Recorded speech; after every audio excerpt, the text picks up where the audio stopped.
We as a First Nation, we always knew that it is Mother Nature who is the driving force of our livelihood.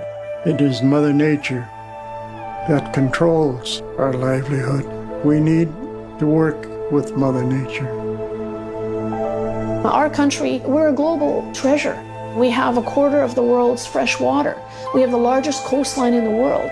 We have some of the largest populations of iconic species. It stands to reason that there's a global interest in protecting the Canadian North because our country, our land and water is a national treasure. It's also a global treasure.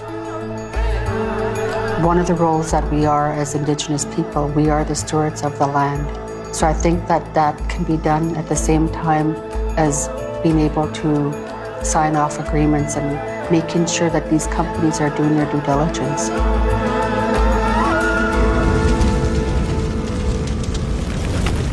It's not an exaggeration to say that millions of people are worried about the future of the planet. People are scared. They're scared that burning fossil fuels, coal, oil, natural gas, is making the climate worse. And our country, Canada, is accused of being one of the worst offenders. Canada's climate performance is the worst in the entire Western world. This massive energy project is causing a lot of concern in environmental circles. One organisation has even labelled it the most destructive project on Earth. Canada's tar sands will mean game over for the climate.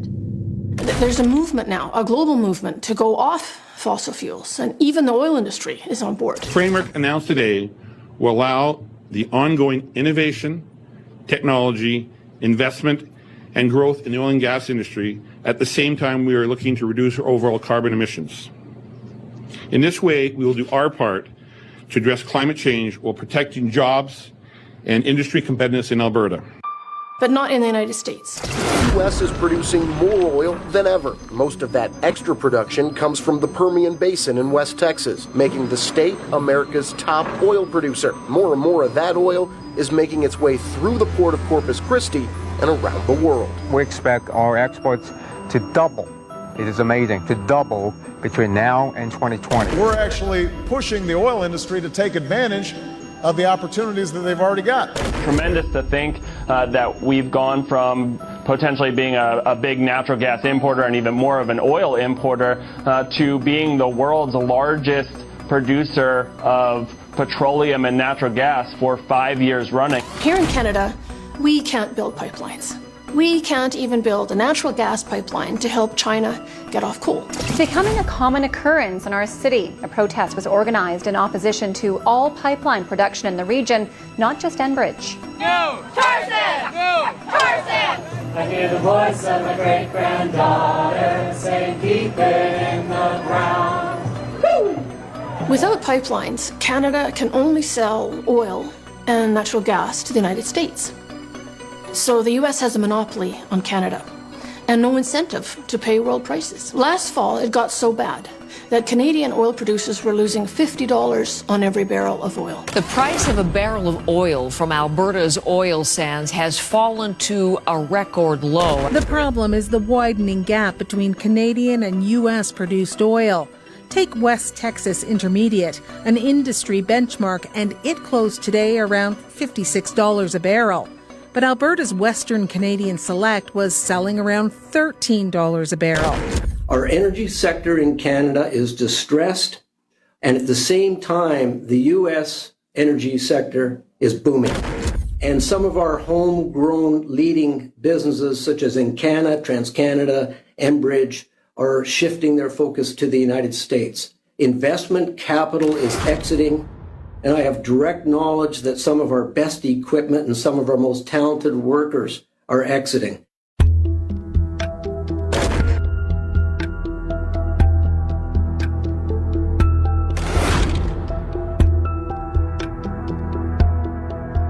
So if we're going to produce oil, we might as well get world prices for it. Not subsidize the price of gas in the United States to the tune of tens of billions of dollars.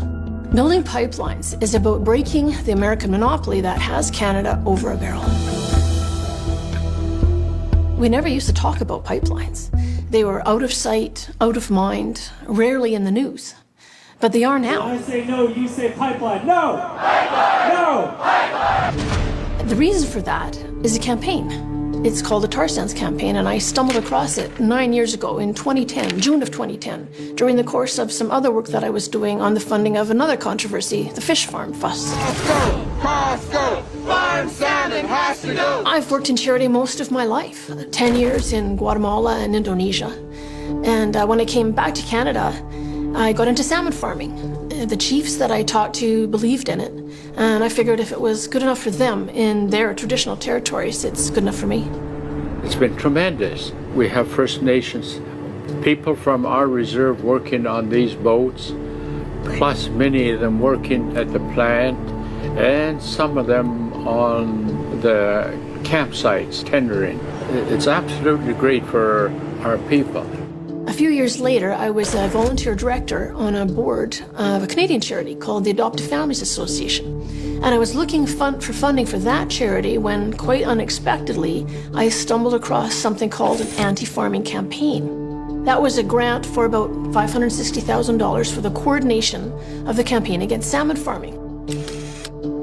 The thing that struck me about this anti-farming campaign is that it was to involve science messages. I couldn't help but wonder what they were. And I thought back to a letter that I had received years earlier from the David Suzuki Foundation. At the time, I was a supporter of the foundation, so I got its fundraising letters in the mail. And in this one particular letter, personally signed by David Suzuki, he wrote to thank his supporters for helping us to, as he put it, uncover the fact that BC farmed salmon is heavily contaminated with PCBs and other toxins. Well, I worked in the salmon farming industry at the time, and I was not aware of any studies that even remotely suggested that farmed salmon was heavily contaminated. So I dug up the original scientific paper that David Suzuki was referring to. And what I found is that the mercury levels were actually higher in the wild salmon than in the farmed. And the whole study only had 8 fish. So obviously, David Suzuki had not uncovered the fact that he said he did, and I wondered why. Why would David Suzuki say something that was so obviously untrue? We're here today in the heart of the tar sands, the new frontier of climate destruction, to shut down this large oil sands mining project, to say no to the tar sands, because real climate leaders don't buy tar sands. I've had the same concern about what activist groups are saying about the greenhouse gases associated with producing oil from the oil sands. The Canadian oil sands are the largest industrial project on Earth. Oil sands production emits 3 to 4 times more greenhouse gases than producing conventional crude oil. This makes it one of the world's dirtiest forms of fuel. There is a grain of truth to that. Producing oil from the oil sands is associated with slightly higher greenhouse gas emissions, but 10 to 20% higher, not 300 to 400% higher, which is what environmental groups have been saying. No pipeline on our territories.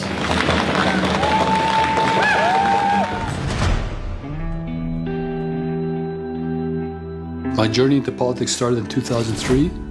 I was elected onto the band council after serving in my community in various activities like basketball coaching and volunteering for certain events.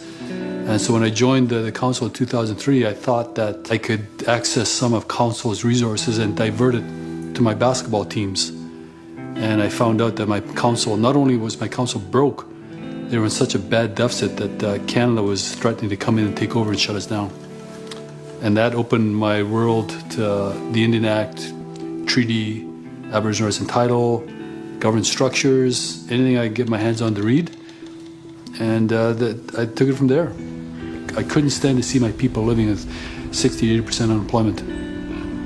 Unless you face this issue head on, then you can't really resolve it. And I tried to look at programming through the government dollars, didn't work. I tried to look at programming through treaty, that didn't work.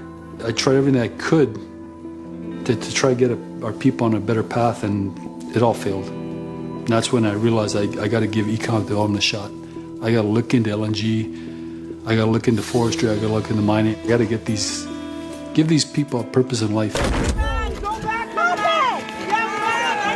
The scenes are dramatic, headlined by a clash between police and protesters. We don't need protesters protesting on our behalf. As soon as a project is stopped, stalled, or just no more, they leave that community. They don't come back and help plant trees. They don't come back and help the community members get jobs. They just leave them with nothing. We are reclaiming ourselves, and we are reclaiming everything that makes us. It was encouraging me to phone up Vivian Krause and meet her, and I Googled some of her stuff, and then I phoned her up, and I just told her, I said, you sound pretty loony. You sound like you're a tinfoil wearing hat type person, but we got to meet. You got to show me your facts. So we met, and she pulled out her research, and I was fairly shocked. And she did so much meticulous research, and that's when I read what she had, and I was shocked that this was going on for 10 years, and nobody had been really paying attention to her. We're here today because Canada's Environment Minister Peter Kent has arrived in Durban, and he's made it very clear that he's here to push tar sands oil on the rest of the world. So we thought we'd hold a little welcoming party for him and help him push the dirtiest oil on the planet, tar sands oil. While I was still trying to figure out the funding of the campaign against salmon farming, I stumbled across these three little words: tar sands campaign. That was back in June of 2010. One of the things that got my attention is that the tar sands campaign was funded by the Rockefellers via one of their charities, the Rockefeller Brothers Fund. We know this for sure because it says so in their tax returns.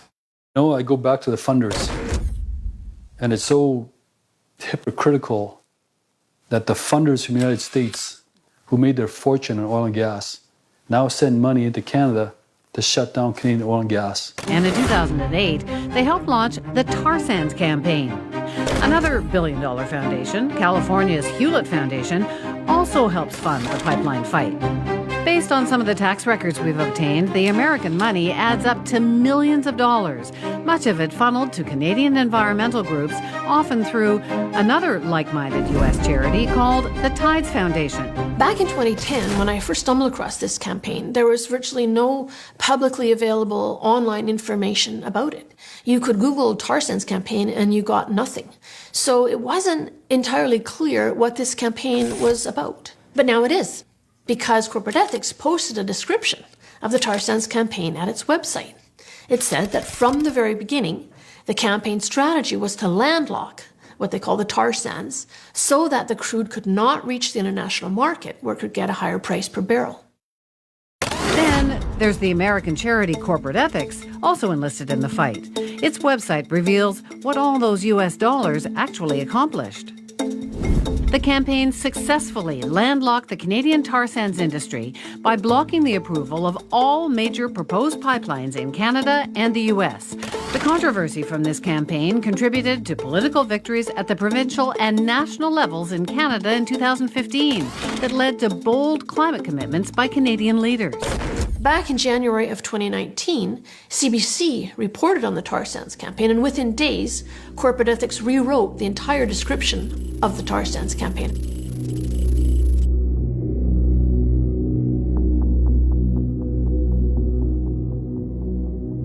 In 2006, the Rockefeller Brothers Fund paid $200,000 to a pair of Canadian charities, the Pembina Foundation, which funds the Pembina Institute, and West Coast Environmental Law. The thing that caught my attention is that those payments to prevent the development of a pipeline and tanker port specified that the reason for doing so was to protect the Great Barrier Rainforest. Long before I got into council, we had an initiative to save the Kitlope, and environmentalists had become a part of that campaign. I was running a charter boat at the time, and I was running people in and out of there with my brothers. I was listening to the rhetoric, and I was listening to what was being said at public meetings and everything. I was drinking the Kool-Aid back then. I really thought, oh, great, we're going to save the world, we save Kitlope. And what really cemented me, the idea of protecting this rainforest, was because my community had no part in the economy up to then. But these environmentalists on the fringes said that if we protect the rainforest and protect it from logging, then we could create an economy for tourism and everybody could get jobs. Well, they protected the rainforest in an order in council through BC, and not one job materialized except for a few key people that were inside the circle of the actual protest itself. And nothing changed for my community.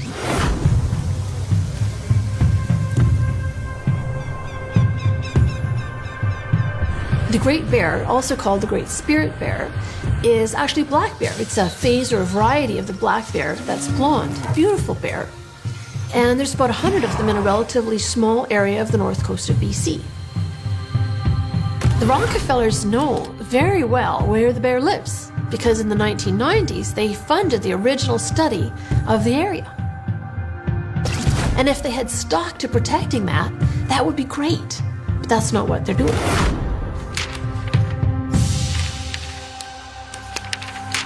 So now environmental groups and even the government of British Columbia would have us believe that the Great Bear Rainforest extends all the way from the north end of Vancouver Island to the south of Alaska, and then this ecosystem just comes to a screeching halt. A groundbreaking deal that will protect much of BC's Great Bear Rainforest. The agreement covers 6.4 million hectares of land near Bella Coola.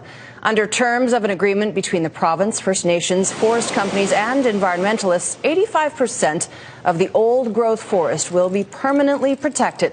Logging will still be allowed in the other 15% under strict conditions. The Great Bear Rainforest is there's no question, it's a jewel in the crown of magnificent landscape in British Columbia. And it's a jewel for all Canadians. You know, we had the Jerry Buttses and that whole group, that group of people that created the title Great Bear Rainforest. Our own people fed into that. They all came together and they won the battle. They won the battle of that day in terms of putting together a well-developed plan of propaganda.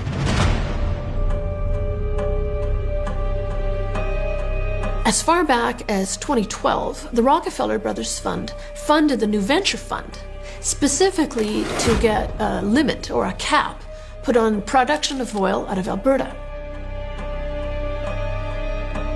And of course, when the former Premier of Alberta, Rachel Notley, brought in her climate plan in 2015, that's exactly what she did. Friends, the government of Alberta is going to stop being the problem, and we are going to start being the solution. With us are people and organizations who have long called for action on climate change. Steve Williams of Suncor, Brian Ferguson of Cenovus, Lorraine Mitchell-Moore of Shell. The emissions limit legislation, the idea, the genesis for it, Madam Speaker, came to us through collaborative conversations between the oil sands industry, between First Nations, municipalities, and from environmental groups, Madam Speaker. Alberta also increased its carbon tax and created the world's largest boreal forest preserve. It's huge, twice the size of Vancouver Island. Until recently, Canada's best prospects for meeting other markets was through the proposed Keystone XL pipeline. It's 2019 now, and the Rockefeller Brothers Fund is still funding activism against the Keystone Pipeline. The most recent payment was in May of 2019, $50,000 to a group in Nebraska. When you consider that Canada's population is less than the state of California, they need resources. We are right here. We are the world's longest unarmed border. We're easy picking. And so right now, the picking is economically. Make no mistake, the industries are not saints. They are not saints at all. But they sure are a night and day difference from what they were doing 30 years ago. Whether it was the Rockefellers' intention or not, what is being protected is the American monopoly that has Canada over a barrel and is subsidizing the price of gas in the United States to the tune of tens of billions of dollars. Now, under Justin Trudeau, the federal government has banned oil tanker traffic on the north coast of BC with Bill C-48. They call it a tanker ban, but actually it's an export ban because it doesn't stop any of the oil tankers from Alaska or anywhere else from importing oil into the lower 48. The Great Bear Rainforest is no place for a pipeline. Offensive, strangling, devastating. Those were just some of the words used to describe Bill C-48 today. That bill would essentially ban all oil tanker traffic off the coast of British Columbia. So when we started talking about coastal protection, hooray, we got no. C-48 went through, it won by 3 votes. We're not going to have tankers on the North Coast. Everybody celebrates. Not a time to celebrate because 8.6 billion gallons of crude went by Haida Gwaii from Valdez alone to the lower 48 last year. And 278 ships are going by Haida Gwaii every year, without question. You know, this is going on. So we don't have protection. We are price takers, we are not price getters, and that needs to change. When I see, if one of my neighbors was doing that to me, I'd get bloody angry about it. The organizations that have led the charge to create the Great Bear Rainforest are Tides Canada and Coastal First Nations. We heard it far too many times at our table, Tides Canada.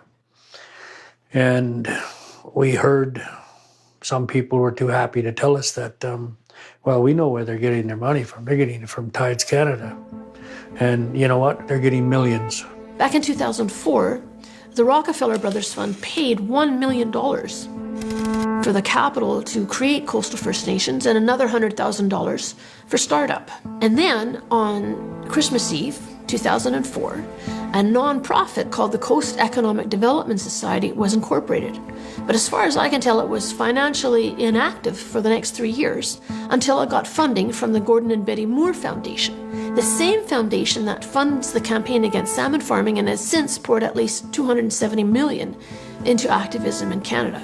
Coastal First Nations, $30 million, Tides Canada, at least $85 million, one grant alone in 2015 for $10 million. Well, we knew there was some pretty heavy-duty money coming in from somewhere because the aggression was too strong and it was too directed. And it was directed to any group that dare spoke about anything oil and gas. And not once did they ever attempt to ask us what our place was within that industry. This issue is as black and white as a killer whale. Saying no to the Enbridge pipeline is as black and white as the killer whales that are threatened by that pipeline. The crowd was led to dance like Canadian animals such as the orca. I mean, we're underdogs, sure. But some movements have spent billions of dollars going nowhere. I know I've spent some of it. As a digital guy, I spent my career for a lot of clients building fake grassroots campaigns that tried to surround a target and make it seem like there was a social movement happening and scare them into making a decision. You don't spend your time on environmental protection and getting First Nation youth who are unemployed and angry. Don't get them to protest against projects. It's the same teenagers who commit suicide day in and day out within our communities. It is so unfair and cruel. It's a human crisis that these environmentalists don't care about. I'd never wanted my kids to go through what I went through, going from job to unemployment insurance, to welfare. I mean, I grew up through the 80s and 90s as a young man, struggling to find a job. I got into drugs when I was 14 years old, and it just seemed natural. Nobody thought it was a bad thing. I mean, just a couple weeks ago, me and my wife were talking about it, and I was trying to put into context for people what it really meant at the ground level for people like us. And just off the top of our heads, we recounted 14 people who committed suicide that I had to go to funerals for in my lifetime.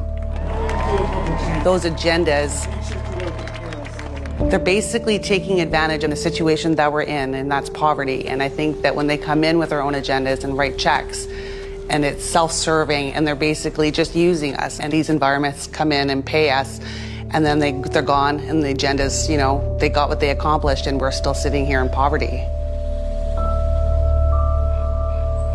If I'm gonna say no to something, I better find another way to put a meal on the man's table or his family's.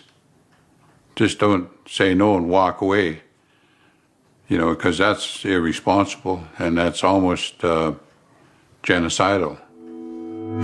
No!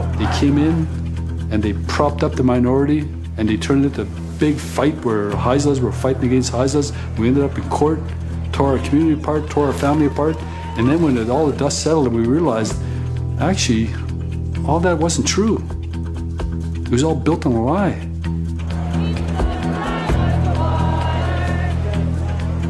Most of the funding from the Moore Foundation, well over $100 million, has gone towards what they call marine planning, especially for the north coast of British Columbia.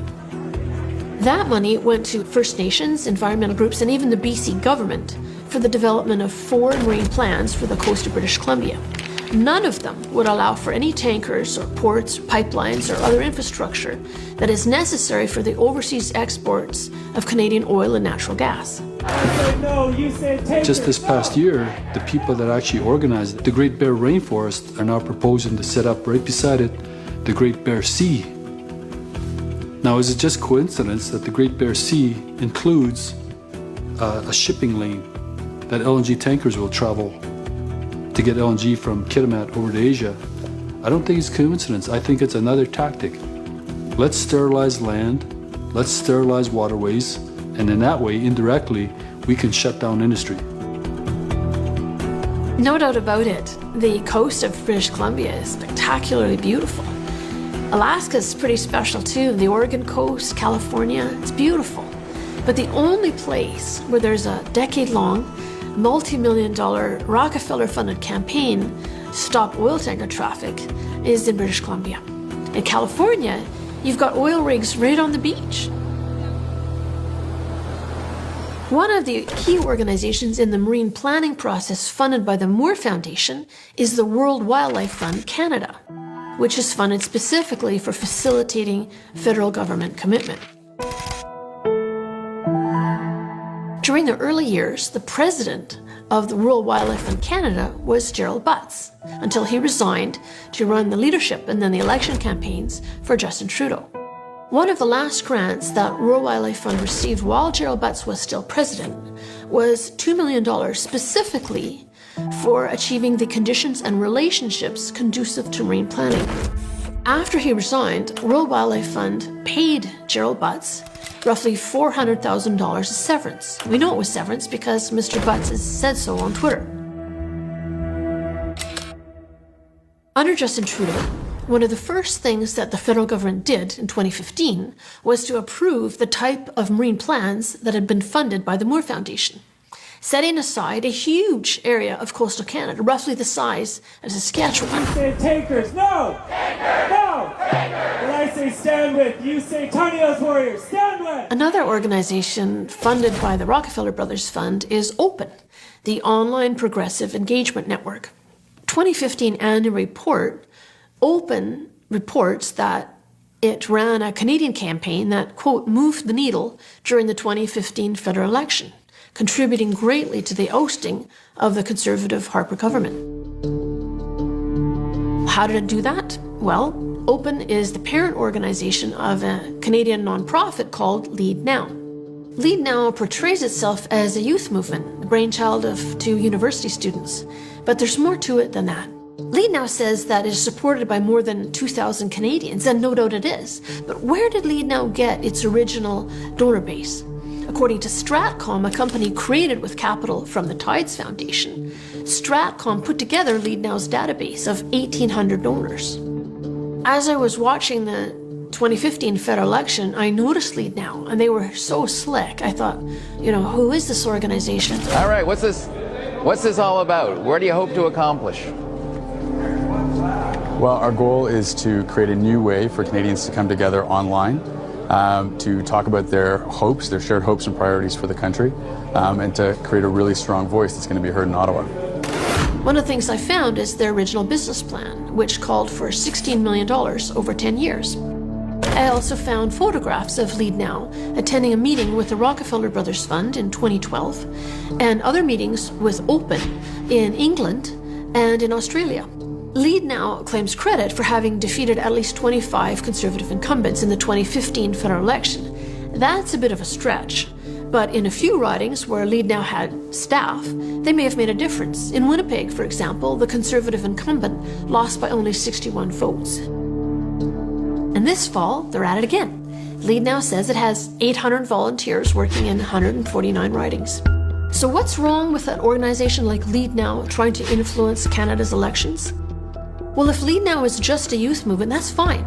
But the truth is that Lead Now is part of a Rockefeller-funded network of organizations that aims to swing elections in foreign countries. And that, no pun intended, needs to be out in the open.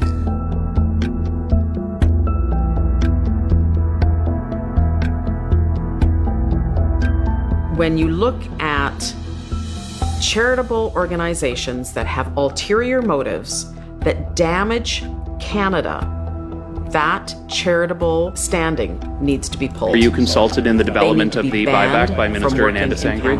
Our national government needs to audit. We provided they need feedback to look deep when into that where the program money's was coming first from, developed. So that was before where it's going the to. current. What they've done to us is actually brilliant. It's pure brilliance. Because they're not doing it themselves. They're getting Canadians to do it to ourselves. And I don't think Canadians understand that this is what's happening to them. It's in a larger scale, they're doing to Canada what they did to my community. So I don't think Canada really understands that the real war here is an outside force pitting Canadians against Canadians.